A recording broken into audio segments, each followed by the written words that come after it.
नमस्कार, मैं श्रेयांशी जायसवाल आप सभी दर्शकों का बहुत बहुत स्वागत करती हूँ हमारे YouTube चैनल अटल टीवी पर। आज हम एक और नई कहानी के साथ आपके सामने आए हैं जिसको सुनकर आपका भी दिल दहल उठेगा। आइए जानते हैं इस कहानी के बारे में। ये कहानी है दिल्ली की रहने वाली एक लड़की की जिसका नाम आरजू चौहान था। आरजू डेली की तरह कॉलेज जाने के लिए अपने घर से करीबन सुबह के 9 बजे निकलती थी और कॉलेज से पढ़ाई पूरी करने के बाद अपने घर वापस आती थी। ये कहानी है 2 फरवरी 2016 की। आरजू लक्ष्मीबाई कॉलेज में पढ़ाई करती थी। दिन था 2 फरवरी। इस दिन भी आरजू अपने घर से 9 बजे कॉलेज जाने के लिए निकलती है, लेकिन उसका समय हो जाता है तब भी वो कॉलेज से नहीं आती है। अब उसके माँ बाप परेशान होते हैं कि आरजू कहाँ चली गई, लेकिन आरजू का कोई अता पता ही नहीं रहता।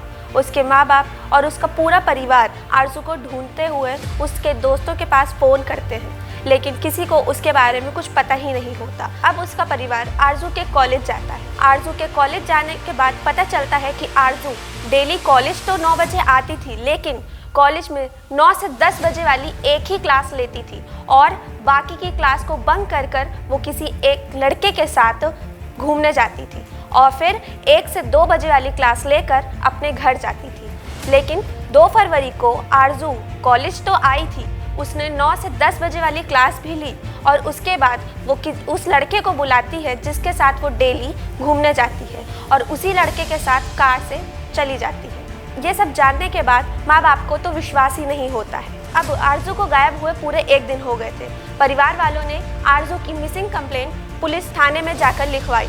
अब पुलिस वाले आरजू की छानबीन करना चालू करते हैं। वो सबसे पहले कॉलेज आते हैं और कॉलेज में लगे सीसीटीवी कैमरे को खंगालते हैं। उसमें पता चलता है कि आरजू एक लड़के के साथ कार में बैठकर जा रही है। जब इस लड़के के बारे में आरजू के माता पिता से पूछा जाता है तो आरजू के माता पिता कहते हैं कि इस लड़के का नाम नवीन खत्री है। अब पुलिस नवीन खत्री को ढूंढते हुए उसके घर का पता लगाती है। उसके घर जाती है तो पुलिस को पता चलता है कि नवीन की तो 4 फरवरी को शादी हो चुकी है और नवीन इस समय अपनी नई दुल्हन के साथ हनीमून मनाने के लिए दूसरे देश जा रहा है। नवीन को पकड़ने के लिए पुलिस एयरपोर्ट जाती है। एयरपोर्ट से नवीन को और उसकी पत्नी को पकड़कर लेकर आती है। अब नवीन से पूछताछ की जाती है तो नवीन बताता है कि उसको आरजू के बारे में कुछ नहीं पता। वो आरजू से अपनी शादी के कुछ दिन पहले से ही बात करना बंद कर दिया था। लेकिन जब पुलिस अपने हिसाब से नवीन से पूछताछ करती है तो नवीन बताता है कि वो आरजू से 2 फरवरी को मिला था। नवीन बताता है कि आरजू और वो एक दूसरे से पहले तो दोस्ती करे थे। ये दोस्ती कब उनकी प्यार में बदल गई उन दोनों को ही नहीं पता था।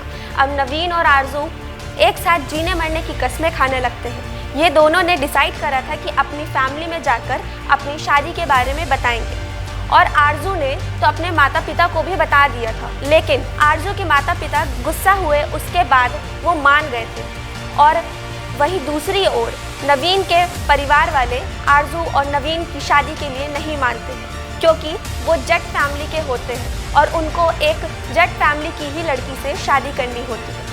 अब नवीन के परिवार वाले नवीन को कहते हैं कि तुम उससे शादी नहीं करोगे, हम सब तुम्हारे लिए एक अच्छी लड़की ढूंढेंगे। अब नवीन भी इनकी बात पर राजी हो जाता है। परिवार वालों के मना करने के बाद नवीन और आरजू एक दूसरे से छुप छुपाकर मिलते रहते थे और नवीन ने बताया कि नवीन आरजू के बुलाने पर ही मिलता था और आखिरी मुलाकात उन दोनों की 2 फरवरी को ही हुई थी।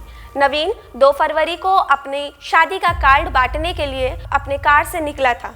तभी आरजू ने उसको फ़ोन कर बुलाया और नवीन उसको कॉलेज लेने गया। नवीन की गाड़ी में शादी के कार्ड्स रखे थे। तभी नवीन और आरजू की गाड़ी में शादी को लेकर कोई बात पर बहस होती है और नवीन ने आरजू के गले में जो दुपट्टा पड़ा था उसको कसकर पकड़ लिया। तब तक पकड़े रहा जब तक आरजू का शरीर ठंडा नहीं पड़ गया। अब नवीन को समझ नहीं आता है कि यह आरजू की लाश के साथ क्या करे। नवीन पहले तो जाता है, जिसको कार्ड देने रहते हैं उसको कार्ड देता है। उसके बाद वो सोचता है कि इस बॉडी का क्या किया जाए। अब फिर नवीन जाता है एक जंगल की ओर जहाँ पर बॉडी को जलाने की कोशिश करता है, लेकिन बॉडी जल नहीं पाती है। वो वापस से बॉडी को खींचकर अपनी गाड़ी में रखता है। पूरा दिन नवीन इधर से उधर करता है, लेकिन उसको नहीं समझ में आता कि इस बॉडी का ठिकाना कहाँ लगाया जाए। आखिर में पूरी रात निकालने के बाद सुबह के 5 बजे नवीन ने डिसाइड करा कि वो अपने 4 मंजिला घर में इस बॉडी को छुपा कर रखेगा। क्योंकि आरजू की बॉडी काफ़ी भारी थी तो नवीन उसको पकड़कर ऊपर नहीं ला पा रहा था। तो उसके घर के बगल एक कबाड़ी वाला निकला तो नवीन ने उस कबाड़ी वाले को पैसा दिया और कहा कि ये बॉडी मेरे साथ ऊपर तक ले चलो। नवीन ने अब इस बॉडी को अपने घर में और अपने कमरे में ही छुपा कर रखा था क्योंकि बॉडी में से स्मेल ना आए। तो उसके लिए नवीन पूरे दिन पूरे घर में परफ्यूम डालता रह रहा था और रिश्तेदारों को लग रहा था कि नवीन अपनी शादी की खुशी में पूरे घर को महका रहा। और फिर दिन आया 4 फरवरी, जिस दिन नवीन की शादी थी। नवीन की शादी हुई और नवीन अपनी नई दुल्हन को अपने उसी कमरे में लेकर आया जिस कमरे में उसने आरजू की लाश को छुपा कर रखा था। नवीन के इन सब बयानों के बाद पुलिस नवीन के घर जाती है और नवीन के घर पर छापा मारती है और देखती है कि अभी भी आरजू की बॉडी वहीं पर पड़ी हुई है। आरजू की बॉडी को पोस्टमार्टम के लिए भेजा जाता है। पोस्टमार्टम के बाद आरजू की बॉडी को उसके माता पिता को सौंप दिया जाता है ताकि वो उसका अंतिम संस्कार कर सके। साथ ही पुलिस नवीन को गिरफ्तार कर लेती है और उसके घर से करीबन 100 परफ्यूम की बोतल्स इकट्ठा होती हैं। साथ ही रूम फ्रेशनर्स की भी बोतल्स मिलती है।